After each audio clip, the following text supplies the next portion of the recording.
Would you stop staring at me? It's freaking me out. It's freaking me out! I'm pubescent! Welcome to the Graveyard Slot, where we talk about movies past their prime time. Here, we revisit old favorites with a fresh perspective to see if they deserve more credit or if they should stay buried. I'm Sohini.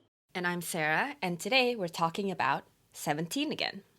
17 Again follows Mike O'Donnell, who lives a drab existence where he's soon to be divorced, has a less than stellar relationship with his two teenage children, and works what's turning out to be a dead-end job. An opportunity presents itself to change the course of his life when Mike is transformed into his 17-year-old self. This movie was released in 2009 and directed by Bruce Steers, who did Igby Goes Down, Pride and Prejudice and Zombies, and another Zac Efron flick, Charlie St. Cloud. It actually makes so much sense that this director has done Charlie St. Cloud because it's in some ways equally as nonsensical as this movie.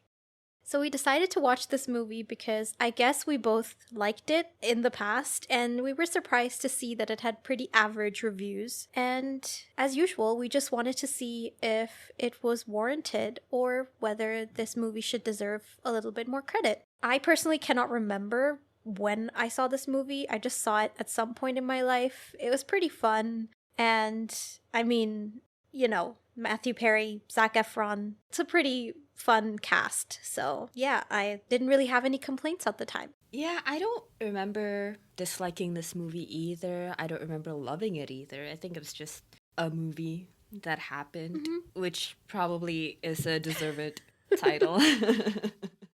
One of the reviews I found for the movie was from Detroit News, and it reads, "It could be better, it could be worse," which I think perfectly encapsulates my opinion on it now. This is my feelings on the movie in a nutshell as well, except that the truth is more complicated than that, but if I had to put it in a sentence, it would be this. I mean, when I think of the positive aspects, the negative interferes in my mind, and when I think of the negatives, I'm like, okay, there are some good parts too, so I can't completely dismiss it. The review I found is from Chicago Sun-Times, and it reads, "Pleasant, harmless PG-13 entertainment with a plot a little more surprising and acting a little better than I expected." So it's a little nicer, but it's not that complimentary as well. It's probably more due to the low expectations people had for this movie, and it just surpassed it. It wasn't bad because Zac Efron is a shitty actor. It isn't bad because it's entirely for, tweens and doesn't have any substance at all. It was bad for other reasons. Which we will get into in a lot more detail. You know what? Let's just jump into it. Yeah. As always, we'll be discussing this movie chronologically. We start off in 1989, and Mike O'Donnell is in the middle of a game where his scout is present, and this is his senior year, a really important game. Quite a lot at stake. Yeah. You know what I really liked seeing? Zac Efron playing basketball. Yes. No, actually, that wasn't it. I liked seeing him dancing with the cheerleaders. Yeah, we haven't seen that before, right? That was completely new. So out of the blue. Who knew Zac Efron can dance? I do like your observation when we were watching this movie, because you said, does Zac Efron exclusively do movies about basketball? I just like to imagine there was a clause in his contract that specified that basketball must be present in the movie or he will not participate. Like those actors who want a music career and they always sneak in like a scene or two of them singing. Yeah. Anyway, moving on. I love his hair. I do too. I'm quite mad that they switched it out for a Justin Bieber haircut pretty soon. I wonder if even back in the day, we would have thought that that haircut looks nice, or if it's just because in 2022, we think it's cute, Maybe. I think as a younger viewer, I liked his Justin Bieber hair better, so... Really? My tastes have developed, yes. Okay. I have seen the light. But talking about looks, we see his best friend Ned, and oh my god, they have like a 12-year-old as Ned, and everyone else looks like adults. Why can't you just make him nerdy? That's enough. You don't have to make him look 12. Maybe that's the point of this movie. Nerdiness makes you more youthful. Zac Efron was the biggest nerd in this film. That's why he reverted back to his 17-year-old self. Like he thought about Star Wars for 2 seconds and suddenly... Something I do really like here is that we find out he was never like a bully in high school or anything. You know, he stands up for Ned. And he's best friends with Ned, so it goes to show he's not persnickety about being popular or whatever. Like, he was just a decent kid who was nice and a good friend. Yeah. So the basketball game begins, and right before it starts, Mike's girlfriend Scarlett shows up, and she's acting pretty weird. It's just funny to me that she was initially insisting that, you know, you should play the game first and I'll tell you about it later, but she's acting so strange outright. That's so obvious something is wrong with her. She's just so in distress, you know? But I was screaming at the screen the entire time. I was like, just tell him later. Like, you know this is a really important game. And the thing is, like, you know you're pregnant. You need Mike to play his best game and get recruited so that you have money to raise your kid. If anything, this is, like, important for you and your baby, you know? Of course, this is all from an outsider's perspective with, like, a clear head and all, so... Yeah, they do frame it as if him choosing to play the game is equivalent to him abandoning his girlfriend and their baby, which it doesn't have to be. But I'm gonna chalk it down to their young age, that they're making these questionable and rash decisions. I suppose from Scarlett's perspective, she might be worried that if this game goes well and Mike ends up going to college, that he'll just leave her behind and choose his career and his prospects over her and their baby. Yeah, you're right. So in a way, I do understand. It's just a little bit funny to me that her emotions are just so much on the surface that it's just so obvious something was wrong. But yeah, you're right. It's a huge deal. So it's understandable that she's not really able to hold back. And she tells Mike everything right before the game begins. And he decides to not play and runs after her instead. How does that end up? I mean, pretty well. Well, not immediately. The next 20 years are A little rough. a little. Having this framed the way it is, like, it's a crucial choice in his life. This is the moment where he chooses which path he takes. I like the idea, actually, that their romance apparently wasn't worth it, you know? Mm-hmm. Or, like, at least looking back and considering that idea later on in your middle age. It's not the sweeping thing you thought back in your teens. It's not romantic and glamorous the way you wanted it to be, or even, like, were convinced it was gonna be. Not exactly what we're touching on here, because he truly is in love with her, and there are other issues at play. But for a second, I thought that's what we were gonna explore, and I like that alternate message as well, that a real relationship and partnership isn't as magical as we've been led to believe, but that doesn't mean it doesn't have value, and simply learning to let go of this idea you'd built up in your head is okay. If this was what they were gonna explore, I would have liked something like that. I actually had the same thought, and I do think this is one of the messages that we're getting from the movie. To me, the movie is showing what happens after that romantic grand gesture that we normally get, you know, at the end of these romantic movies. You have to think about what comes after the happily ever after. It's a lot more complicated than just we love each other, because you have to think about reality. And I do think this movie is portraying what happens when that reality hits. Yeah. And what's even more interesting to me is that it is exploring what happens even if the choice is actually correct. Just because you did the right thing doesn't mean it's going to be smooth sailing from then on. I'm really glad that it's not realizing you made the wrong choice back in the day. It's contending with the fact that you actually did make the right choice, and yet it still led to this life. Yeah, and what I appreciate as well is, like you said, it's not framed as the incorrect choice. It's that you wouldn't choose any differently, but you can still be unhappy with how some things went. And that's just how life is, really. Yeah. I think in that way, the movie is touching on some very relatable and human emotions. Yeah. I think that's what allows the more unrealistic parts of it to work. Yeah, for sure. We jump to present day, and Mike's, you know, in middle age, and you know, the middle age crisis he's in the middle of kind of really got me down. Yeah, and unfortunately getting passed over for a promotion is the cherry on top of the whole midlife crisis cake. What really struck me is that while Mike has been at his job for 16 years, his boss has only been there for 2.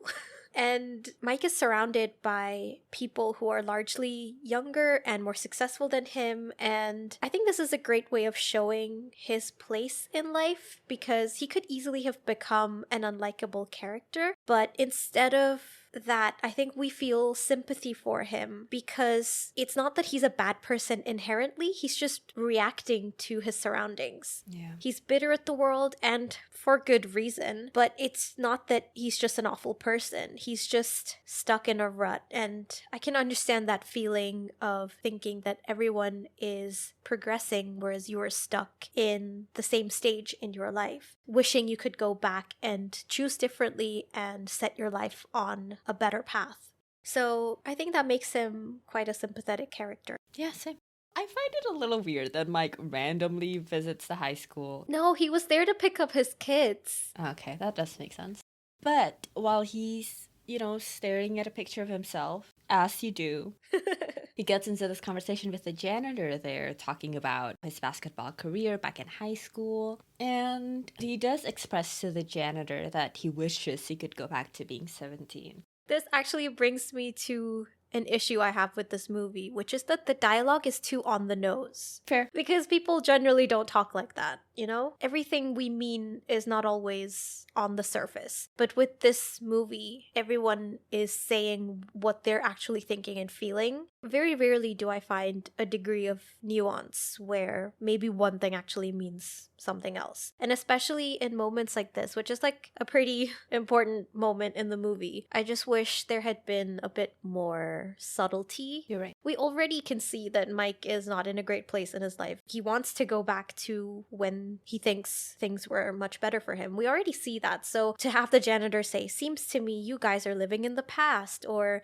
"I bet you wish you could be 17 again," it's unnecessary. They should trust the audience a little bit more. We're already seeing it all play out, so you're already showing us, you don't have to tell us as well. Exactly. But like you said, Mike is there to pick up his kids. I do like his daughter unapologetically just pretends to listen to music like it's not even plugged, and she's not sorry about it at all. And I think in that way she's kind of similar to Mike, because Mike is also quite petty and he just doesn't care.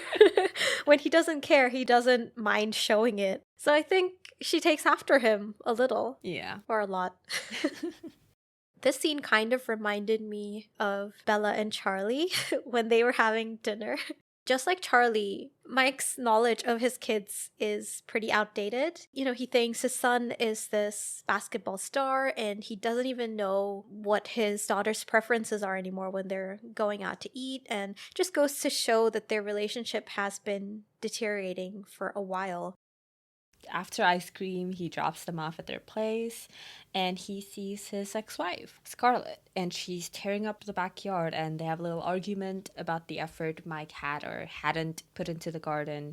I do like the backyard as a metaphor for their relationship. You know, now that you've pointed it out, how it's all very much spelled out for you, I guess I like this less, but Scarlett says that Mike had quit one of his projects because he just didn't want to try anymore, and that's exactly what Mike had done to their marriage too, and his life in general. That's the core of what we're dealing with here in Mike's character and journey. But, with this line and this whole scene, it's your life is what you make it, not just entirely dependent on certain choices and circumstances. You can't always blame the universe, no matter how much they contribute to certain results, but especially in a case like Mike's, when the root of the problem is himself. I really like your reading of the backyard as a symbol of the state of their relationship. I think it's the dialogue that interfered for me, because if they had just gone about showing the state of the backyard and everything that Mike had abandoned and gotten tired of without spelling it out so explicitly, I think it might have been more powerful and stood out more as a more effective use of symbolism. This is also when Scarlett's friend Naomi shows up, and I really like the details that they give Mike's character. For example, him calling his wife Scar and pronouncing Naomi's name wrong. These are brought up again later, even when he's 17, and I think they give more continuity to his character and make it believable that it really is him, even though we're obviously looking at a completely different person. It's still the same character. Yeah. So after this, Mike is on his way home, and it's kind of like the typical horror movie scene where there's a storm and it's dark and the radio starts malfunctioning, and he's driving on this bridge and he sees the janitor who is apparently about to jump into the water. Mike jumps out to try and help him and basically just falls into this whirlpool. And he wakes up, what do you know? He's 17 again. Wow, wouldn't have guessed. Dun dun dun. Biggest plot twist of the movie. One thing I would like to say, the special effects isn't great.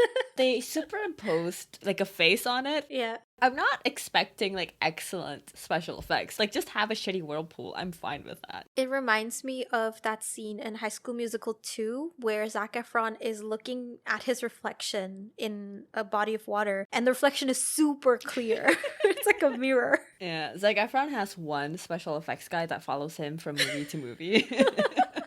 I bet he did Charlie St. Cloud as well. Yeah, he made the ghost kid.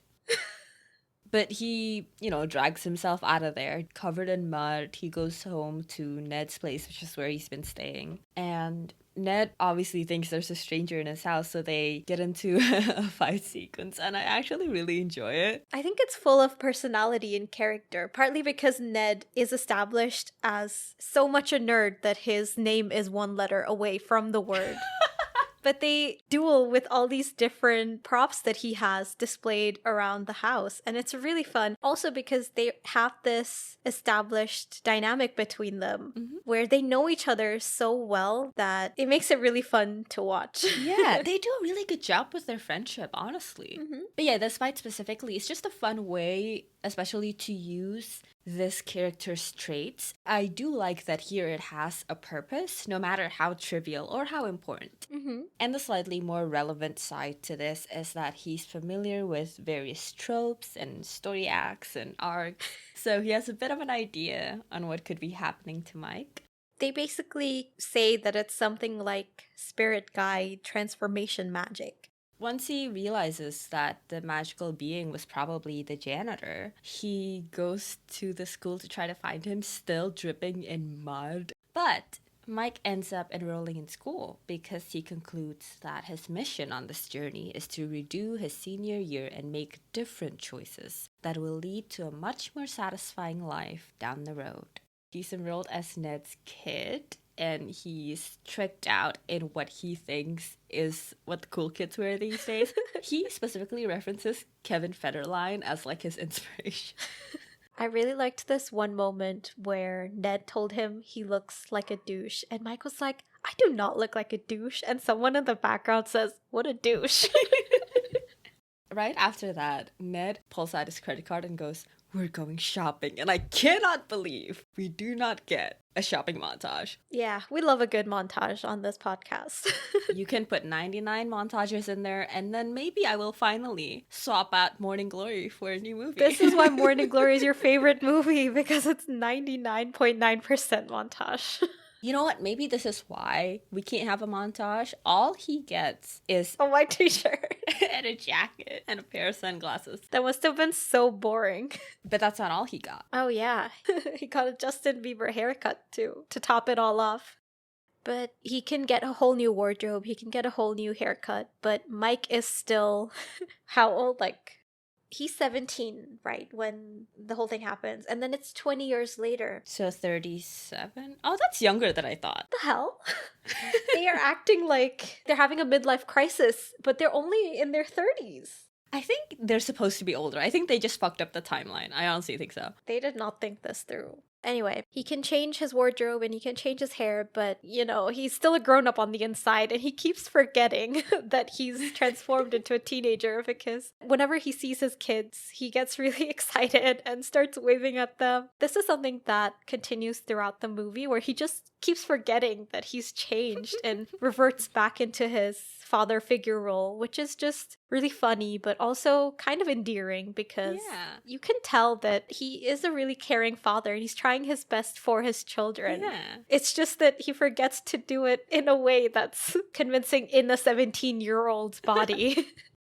I was expecting for there to be scenes where he was calling the kids, putting on his adult voice, now that he knows their interests, pushing the conversation towards something that they can bond over. I think that would have been really sweet. And I think it would have bolstered the overall message of this movie if we had seen him starting to form a closer bond with his children as himself, not as his teenage self. It's a shame we miss out on having this character development because it's done so well in his teenage form where you can see that he does care. He just probably hasn't been acting on it lately. It would have been nice to see him make that change as the movie goes on. For sure.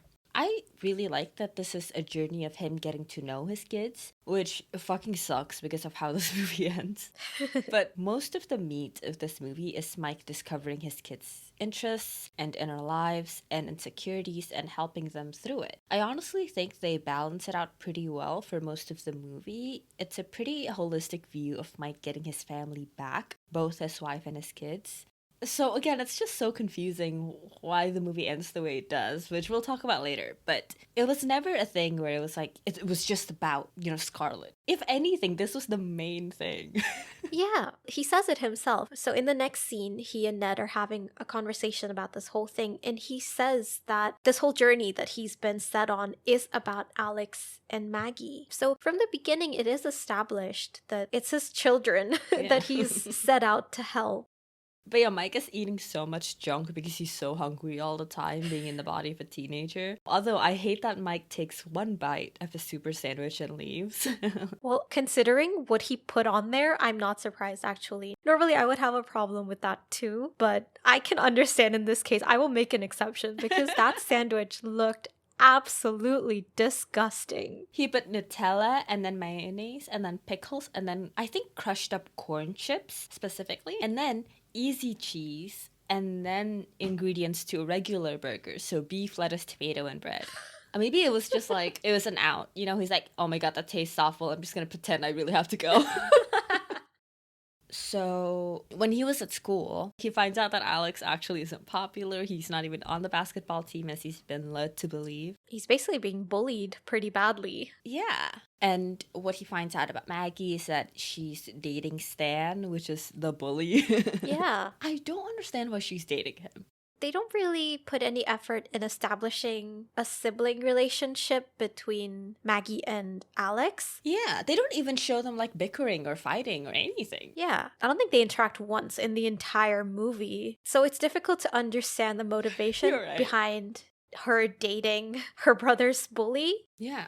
This is what it should have been. Instead of like the bullshit sexist stuff that happens. It should have been that his connection with Maggie or whatever, or like his lecture to her or whatever, is that you should be standing up for your brother. This is the person that you'll always have to back you up for the rest of your life. You have to take care of him. And this could have been a great thing. Maybe he asks, why is it that you don't have a relationship with your brother, blah, blah, blah. This could have been the thing that they talk about. Yeah, I think the movie was too focused on romantic relationships. For all the characters. I think I half agree with you because I don't think the romance took over Mike's plot. With him, since he's trying to win his wife back, it does make sense. But it's just everywhere. Sometimes people aren't interested. That is also a thing. Sometimes people have other aspects to their lives that they care more about than having a relationship. Yeah. It feels a bit repetitive and one-dimensional.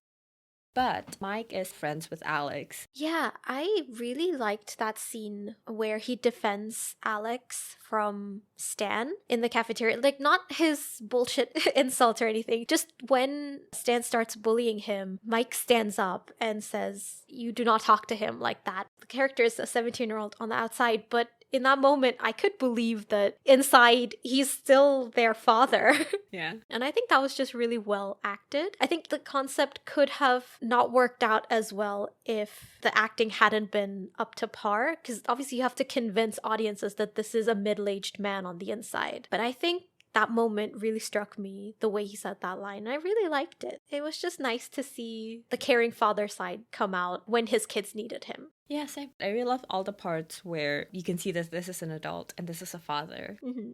I think Zac Efron is a good actor. I did wonder if this movie would have been leagues better if it had been an even better actor. Like, he's no Jennifer Garner in 13 Going on 30, you know? But I'm saying, like, I do wonder what this could be if he was a Jennifer Garner. I think that's a legitimate question, and your comparison with 13 Going on 30 is very warranted, especially since the concept is the same. And we have seen how Jennifer Garner managed to imbue every single aspect of the character with the youthfulness of a 13-year-old. Not just the way she talked, but the way she moved and the way she interacted with her surroundings. Everything just screamed 13-year-old trapped in an adult body.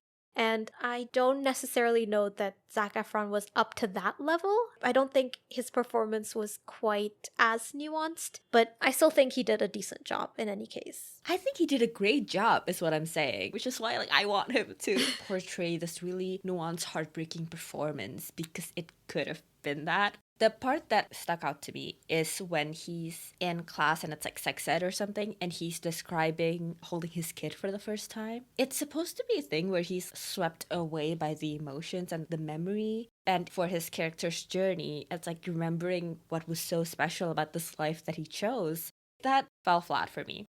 I think in general, one thing that is missing from this movie is having Mike wrestle with the fact that he's a teenager again. You're right. And about that scene specifically, I didn't like it. The writing just got in the way for me. Yeah, for sure. I couldn't ignore the sexist stuff, the way that it's framed as if every woman is supposed to have some kind of motherly instinct, and the moment he mentions the joys of having a baby, suddenly everyone wants to be abstinent until they're 30, and it's just, I felt like it was less the character saying it, more the writer saying it, and their specific opinions coming through the character's mouth. And that just takes me out of the story. It's just not good writing. I agree. I think this is why I wish he had done something with the performance. I think it could have been a good scene had it been about him overwhelmed by the feelings of the first few seconds of fatherhood. That's a great point. But now that Mike is friends with Alex, he finds out that Alex is surprisingly great at basketball. And my thing here is that before all this went down, Mike thought Alex was on the team, so why haven't they done this before as father and son? He must think Alex is already a decent player. I mean, like, I guess the answer is that he hasn't been there for his kids. Yeah, now that we're talking about it, his behavior with his kids and his attitude towards life don't quite align. Maybe it's this thing that he has good days and bad days, but initially, in the beginning of the movie, he's so downtrodden, yet he's still making an effort to go see his kids and spend some time with them. So I don't really know where his relationship with his kids is at. Yeah, I think what's missing is like a moment early on in the movie where he realizes that he hasn't been there for his kids. Yeah, there's a turning point that leads him to decide, okay, I'm going to make an effort today. Something along those lines would have been helpful to establish where exactly he's at. Yeah. But for his daughter, he keeps seeing her with fucking Stan, and God, the horror of seeing your kid make out with somebody, especially somebody like Stan. Ugh. But at one point, Mike gets into a physical fight with Stan, and we see the aftermath. And Mike is holding up an ice pack of some sort to his face, and he's not even bruised or bleeding or anything. I was just like, what, you were too scared to like fuck up Zac Efron's face? Come on, man. No, you don't understand. When he turned back in time, he also became invincible. He doesn't bruise anymore. Wow. He got beat up so badly by Ned, but he was completely fine then too. You're right. But yeah, that caught my eye too. The fact that he was holding up an ice pack to nothing. It's the same when later on in a scene Maggie is crying, but there are no tears. The entire scene, she's sniffling and she's wiping her nose, but her face is completely dry. It's so distracting. On to our third O'Donnell. Mike listens to what Scarlett has planned for the backyard, her wants and needs, and volunteers to help. And tying in with the not at all subtle metaphor here, this is one of the first times in recent years that he's listening to his wife and putting in the work to nurture something instead of growing complacent and letting things fester and deteriorate and giving up. I do like that one exchange. And he's just like teasing her. I don't know, I liked it. Yeah, it gives the relationship a bit more depth. We're reminded that they used to be friends before their relationship fell apart. We haven't really seen them interact too much because the focus has mainly been on Mike and his kids. So it's nice for both Mike and us to be reminded that they had a good rapport and there was a reason that they chose each other and they chose to get married to each other. It's nice to see. And you can see why Scarlett was charmed by Mike. His way of flattering her and getting into her good graces is helping her. He's just listening to her. Yeah. It's nice. Yeah, it's not sleazy or anything in comparison to Ned, who this whole time has been pursuing the high school principal against her wishes. It's just painful to watch. Yeah, it's like straight up harassment. Yeah, not great. And it's just unfortunate that he also happens to be the nerdy character and that they had to make him creepy as well, because I think this is an all too familiar trope. Yeah. I'm thinking of something like The Big Bang Theory here, where they have the characters be not at all adept at interacting with women, and in a lot of instances they resort to harassment, same as Ned. It's a tired trope. Yeah, and it's never acknowledged as harassment. Yeah. But we finally get our Montage? montage that we've been waiting for. We see Mike trading Alex, and I am more impressed by Mike kicking the basketball so perfectly towards Alex's hands instead of Alex's shots. Maybe his real dream was to be a soccer player, and the moment he turned 17, he's like, now I'm gonna pursue my dream, and we see him just quit basketball and try out for soccer instead. That would be so funny. Zac Efron wouldn't let that happen though, because contract. But yeah, the montage. Aside from training Alex, Mike also spends his time sabotaging Maggie's relationship. This didn't grate me as much as like all the others. I am going to give Mike the benefit of the doubt and say that he's against Maggie dating, not because she is a woman, but because she's dating a bad guy. Yeah. Hopefully that is the case, because the scenes are really funny, Yeah. especially when he held up the candle to the smoke detector. That was really funny. I really like that too. The pettiness is consistent again with his character. Like when he hit Naomi with that basketball because she was encouraging Scarlett to date other people. I saw that coming, and I really like that, where you can predict a character's reaction because you get to know them so well. Yeah. But this montage ends with the backyard all completed. And how long has Mike been young? Mike has been gone for months now, years even. Working on your yard takes a long time, especially because I'm assuming Scarlett's working on hers amidst other things in her life, her job, the divorce, raising 2 kids. So I don't think she has all that much time to dedicate to it. It would be funny if the montage ended and then we see Mike going off to college. He's already graduated. Yeah, you're right. Although we don't really see Scarlett having other commitments. Like, I understand she's a single mom. She must have a lot on her plate. But every time we see her, she's working on the backyard. Yeah. So I think she just forgets to sleep and eat and is just constantly in the backyard fixing it up. And hey, maybe that is a metaphor for her desperately trying to put her life back together. Who knows? That's her way of coping. Yeah. But Mike and Scarlett dance and talk. And I actually really love this scene. The part where Scarlett talked to him about her ex-husband. And she still loves and cares about Mike. But it's not enough, to use her words. Because no matter how much you love someone, you still need to put an effort and work on your marriage. The fact of the matter is, Mike did blow it. I really love seeing that sentiment depicted here. Such a real feeling. You can care as much as you want. You can love someone as much as you want. But it takes more than that. Yeah, exactly. It's something that is often missing in, mainstream movies and TV and whatnot. It is a more realistic standpoint compared to the idealistic version of romantic love that we get in movies normally. One last thing that I really enjoyed, actually, is the back and forth between Scarlett, her date, Yeah. and Mike. That was funny. We learned that Scarlett is about to go out on a date.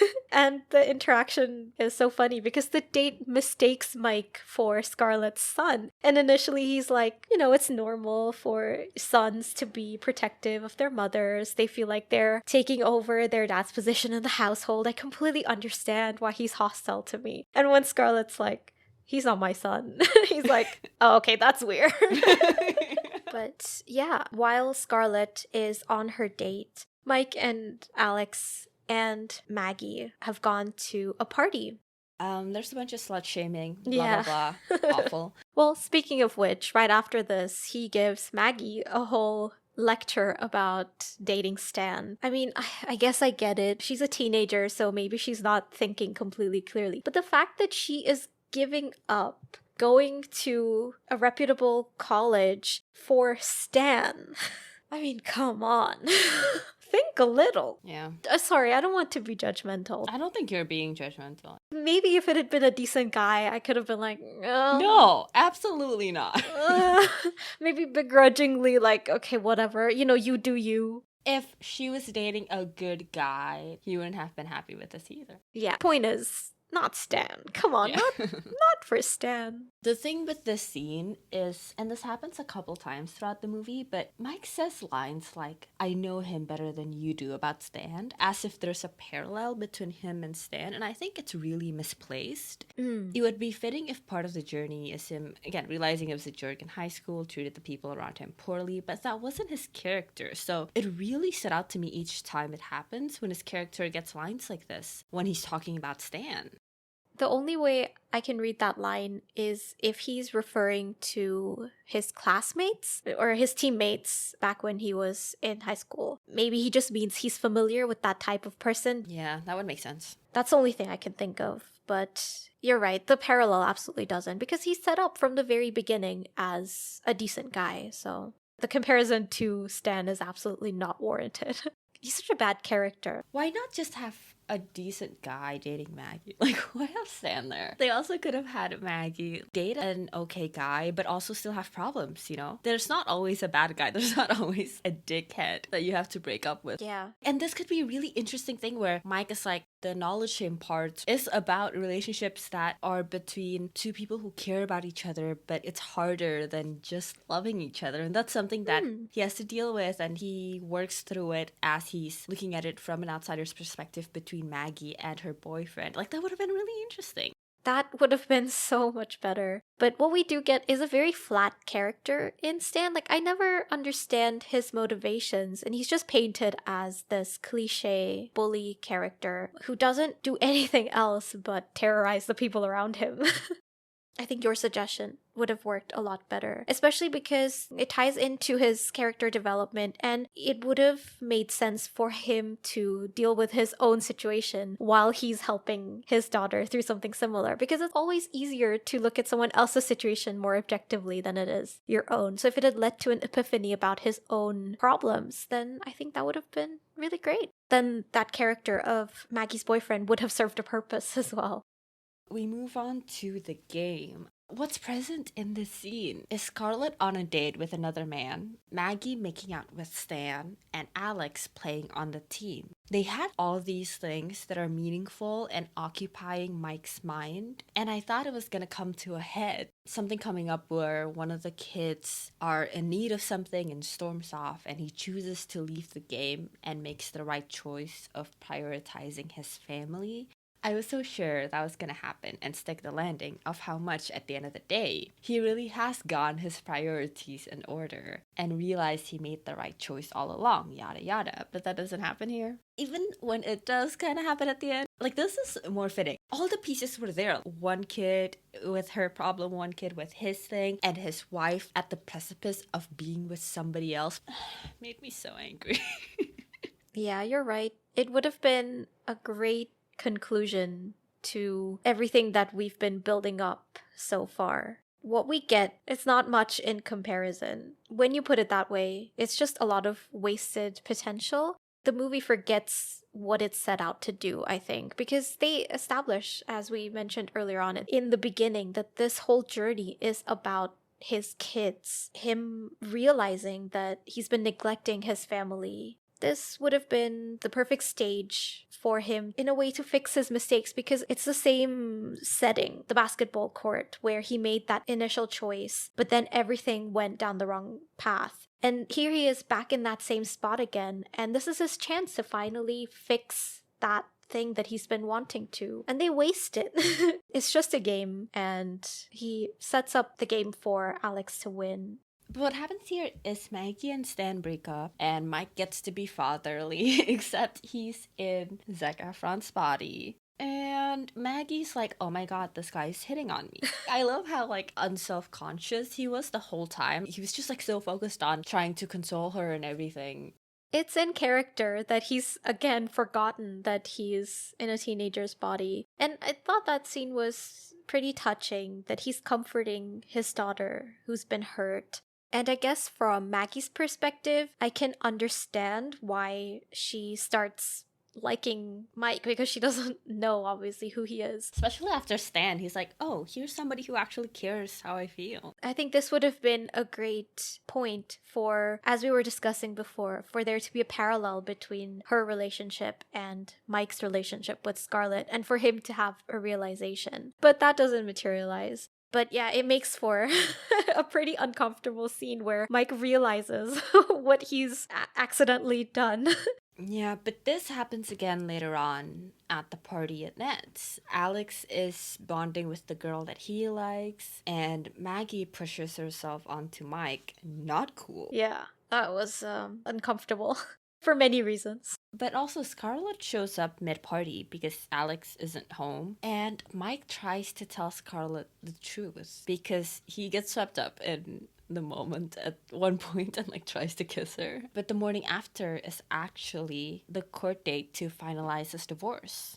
So yeah, he doesn't really have much choice but to turn up at the hearing as a 17-year-old. And so obviously everyone thinks that the actual Mike is skipping the whole thing, but teenage Mike, he's saying he has a letter for Scarlett from her husband. This is probably the strongest point in Zac Efron's performance. Yeah. It is a really touching scene. He reminds her of the early days of their relationship and why they fell in love with each other. And he apologizes for losing his way and for blaming her for everything that's gone wrong in his life. And I think the writing isn't anything revolutionary here, but the simplicity works, especially because Mike is supposed to be improvising this on the spot. So just the fact that he says things like, I don't want you to do this, and it's not necessarily, anything poetic, it's not anything particularly logical because it doesn't matter what he wants, but just the fact that it's his raw emotion he's expressing on the spot makes it quite powerful. I do think the writing here and the performance all came together quite well for quite an emotional scene. Yeah, for sure. The simplicity, I think, portrays how honest he's being, how vulnerable he is in that moment. Yeah. And yeah, I love the line that you mentioned, like, I don't want you to do this. I also actually like the part where he's like, I saw you and I just had to have you. But he wasn't saying it in a, like, shitty way. He was just expressing, like, his emotion at the time, how overwhelming it was. And the things he said were really grounded. And maybe that's because of how simple it is too. Like, his care and love is clear. It's not a grandiose tale either. The way he put it was that she made him feel so peaceful and safe. That was, like, the most romantic thing ever to me. The line I really liked is when he said, nothing could ever be as bad because I was with you. Yeah. And it's just so simple because it's like, I finally have a best friend and a partner and I can face anything with them. The sentiment was so sweet. Yeah. And like you said, he owns up to losing his way and blaming her for his failures, which honestly is the big thing here. Mike has been blaming everyone but himself and making his wife the villain in this story one way or another. Yeah, in the beginning, he was acting like he did her some huge favor by marrying her, because when she confronts him and she says in the beginning of the movie that I never asked you to marry me, and he's like, yeah, but I did it anyway. Yeah, that part was heartbreaking. She was really hurt by that too. She was like, oh, fuck you too. And the fact that throughout this whole journey, he has realized that it was him projecting his internal issues onto the people around him. The fact that he realized that and honestly apologizes for it, I think that is really great. You know what I'm realizing is that we very rarely get real apologies in like movies or TV or maybe books, I don't know. Or in real life. Yeah.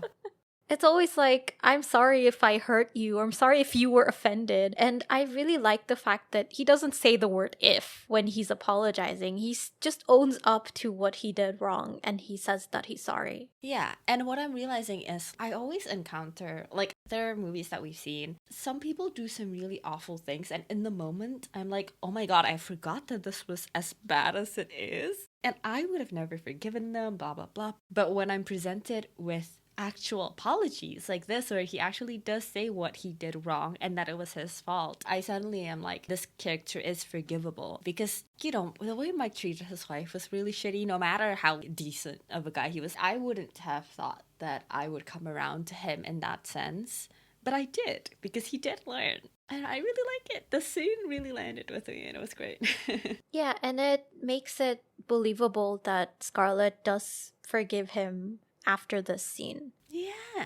After Mike delivers this very touching letter, Scarlett decides to postpone the hearing for a while longer. And she actually realizes that the letter that Mike had been reading was actually blank. So she realizes that this teenager knows details about her relationship that he shouldn't have known. And I think that's when she starts to suspect that it might be her husband, Mike. She goes home and looks at the yearbook and his picture as a 17-year-old. And she did notice the resemblance before, but I guess she didn't think too much of it. You know what occurred to me? It would have been really funny if, like, her conclusion was that Mike had a kid with somebody else and this is his kid. It's not actually Ned's kid. Can you imagine? I feel like that would have been the logical conclusion. True. Mike is pretty down at this point. He's thinking of just making the most of being 17 and starting over now that he's basically let go of the hope of getting his family back. You know, this would have been a great moment of seeing Mike suddenly content with the fact that he is trapped in a 17-year-old's body, and this is the moment where we could have seen that really amazing nuance. Yeah, this is the thing. He doesn't struggle at all because from the very beginning, he's thrilled to have his 17-year-old agility and energy back. And that did make it fun to some degree to have him be so happy that he can finally eat whatever he wants again, or he can jump around and do his signature basketball move again. But it is missing that nuance of experiencing the negative side of it, which very well could have been this realization that maybe he can't go back to his old life no matter how much he wants it. It's usually always that way. You're happy at first and then you realize, oh my god, like the horror dawns. But it kind of never happens here. You know, he goes through shit and he's sad, but it's never about being trapped in a weird body. Yeah, he's pretty much content with being 17 either way. I think he just hasn't thought things through because he's been fighting to get his family back this whole time. And if he did, but he was still stuck as a 17-year-old, I think that's when it would dawn on him if he ended up getting another chance with his wife. But then he's like, oh, wait a second.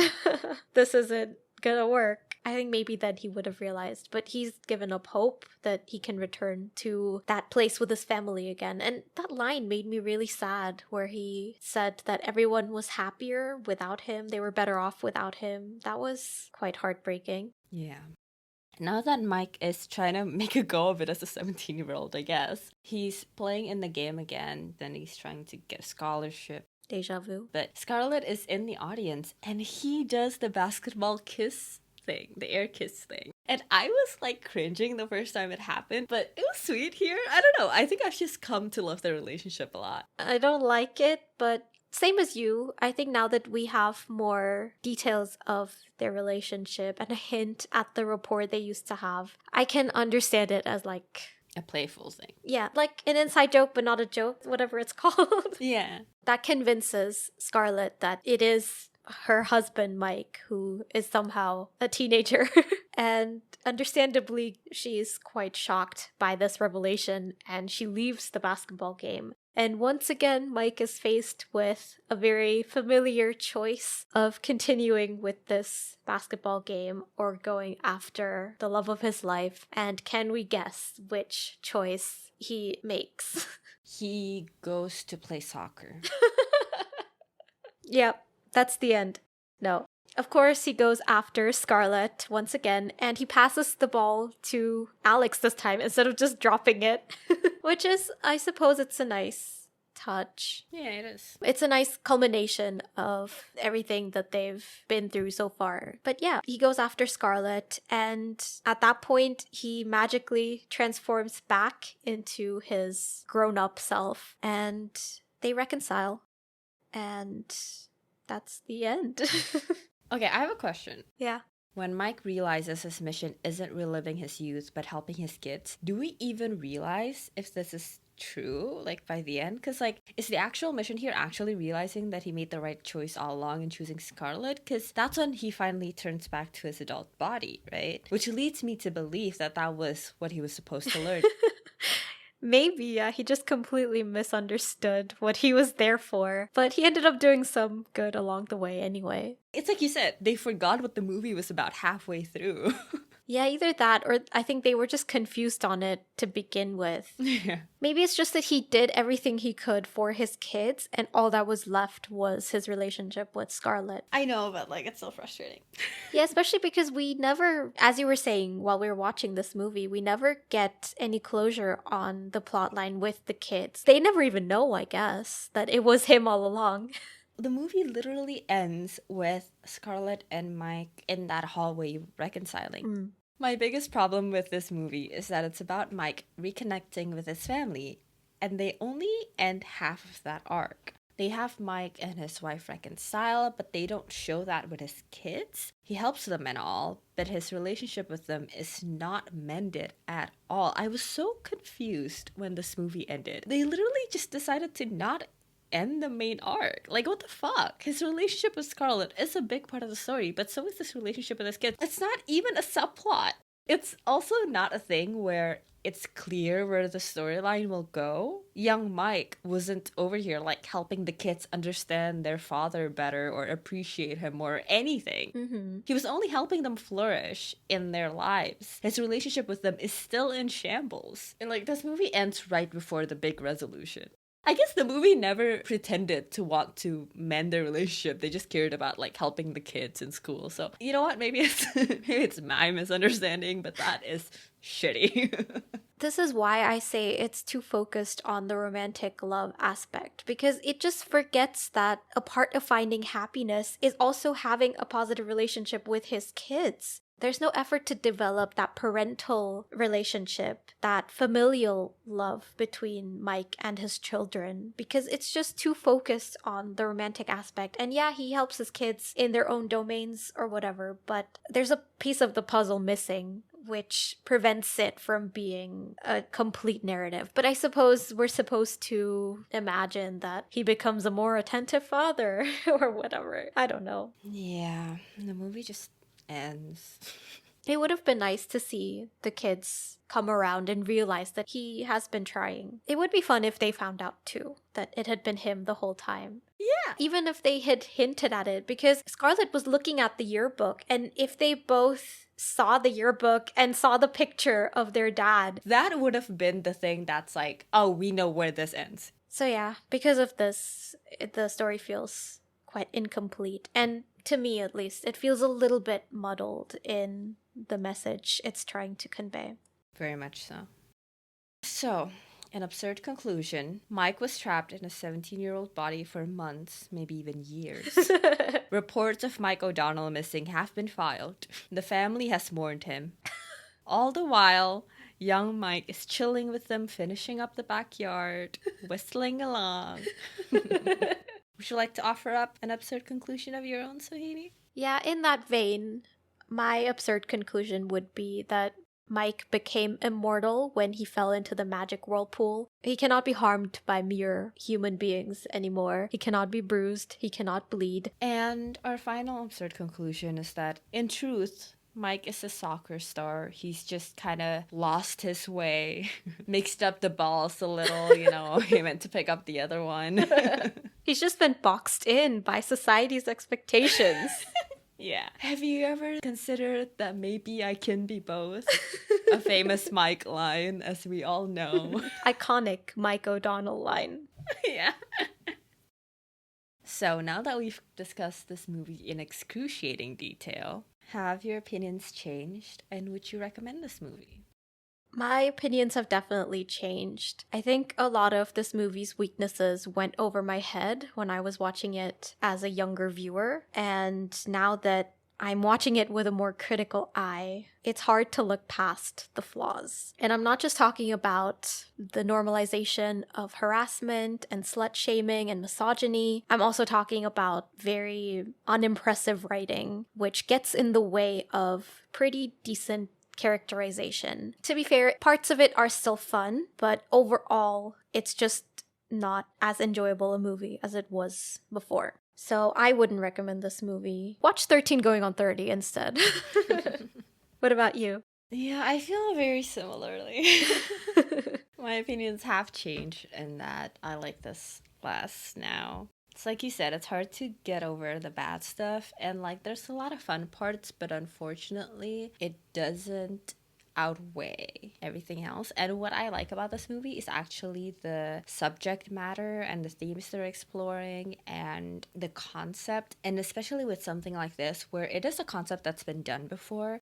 And it's pretty familiar to the audience. One thing you can do is make it a tour de force for your actors. The joy of this movie should be excellent execution, seeing these actors push the limits and doing some really incredible acting, some really incredible writing should be present, and that's where the value lies. Unfortunately, it is missing that, and they have such a star-studded cast too. They could have easily done that. This movie wasn't meant to be that, they didn't try to make it that. But what's the point of just doing another body transplant movie if the point isn't to push that to its limits? I mean, there is a point, obviously. I don't subscribe to that where it has to be the best. Yeah. But in this case, that's what I would have wanted, and especially because of what they do explore here, because not all stories with this trope explore these themes that we discussed, but this one does, and I love that. I love what they touch on here and there. Yeah. So I don't recommend this movie. It's not worth your time. Actually,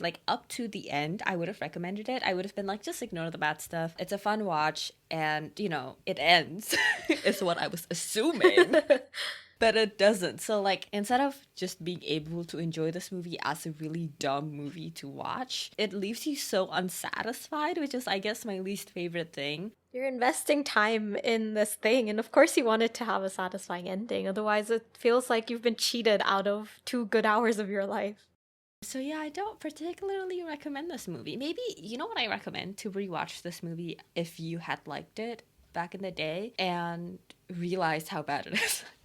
I don't know, I just want you guys to suffer with me. Misery loves company. If I had to go through this, you have to go through this. And that's all for this episode. Next time, we actually will be discussing Hannah Montana the movie, as we said we were going to last week. If you have any thoughts to share on the movie, send them in at graveyard_slot on Twitter and Instagram, or email us at thegraveyardslot@gmail.com so we can share on the podcast. If you enjoyed this episode, please rate and review. Thank you for listening, and we'll see you on the next episode of The Graveyard Slot.